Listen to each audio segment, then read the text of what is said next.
Welcome to are के steno dictation. यह dictation रामधरी Gupta खंड 1 का अभ्यास 4 है, जो कि 100 शब्द प्रति मिनट व 400 शब्द का होगा। Ready start. सभापति महोदय, सरकार ने कई कृषि फार्म खोले हैं। क्या ये फार्म घाटे में नहीं चल रहे हैं? अगर सारे खर्च जोड़ दिए जाएं, बड़े बड़े अधिकारियों के वेतन जोड़ दिए जाएं, तो पता चलेगा कि सारे ये कृषि फार्म घाटे में चल रहे हैं। क्या इसी तरह से आप सारे किसानों को घाटे पर खेती करने के लिए मजबूर करेंगे? जिस क्षेत्र से मैं आता हूँ, वहाँ एक पुल बना है। मैंने 10 वर्ष तक अपनी विधानसभा में इस पुल के लिए कोशिश की है। जिस दिन से मैं यहाँ आया हूँ, बराबर उसकी चर्चा करता आ रहा हूँ, बराबर कोशिश कर रहा हूँ। मैं कहता हूँ कि गंगा पर वह पुल बने।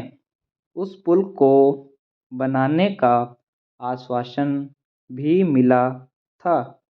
एक प्रश्न के लिखित उत्तर में यह जवाब दिया गया था। यह कहा गया था कि इसको हाथ में लिया जाएगा। अब मालूम हुआ है कि उस योजना को उठाकर ताक पर रख दिया गया है और यह पुल नहीं बनेगा। इन लोगों ने क्या कसूर किया है, यह मैं आपसे जानना चाहता हूँ।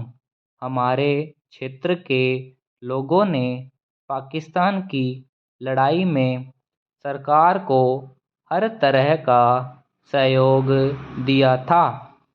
इस तरह की सहायता दी थी। हमारे यहाँ के नौजवान भी मोर्चे पर जाकर डटे।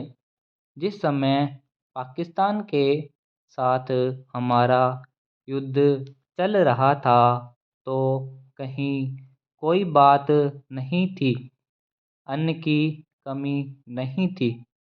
अन्न की कमी भी हमारे विरोधी साथी पैदा करते हैं, जो यह चाहते हैं कि सरकार असफल हो जाए। ये लोग जो कहते हैं उसको आप समझें। एक तरफ तो हमारे मित्र की बात है, जो देश के बड़े बड़े शहरों में दंगे करवाते हैं।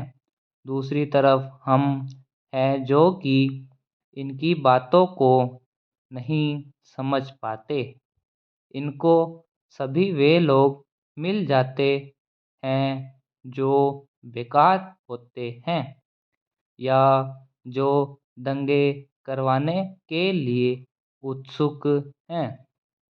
इसलिए सरकार का इन सारी चीज़ों की तरफ ध्यान जाना चाहिए और उसको सोचना चाहिए कि क्या तरीका इन सब से बचने का हो सकता है।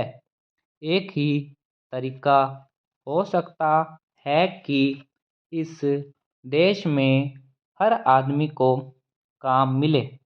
देहात में लोगों को काम करने के लिए काम मिले और खादी कमीशन की जो योजना है, और जो कि एक अच्छी योजना है, वह ठीक तरह से चले। सौभाग्य से मैं आर्य समाज संगठन से संबंध रखता हूँ। स्टॉप। ऐसी ही डिक्टेशन और पाने के लिए लाइक व सब्सक्राइब करें।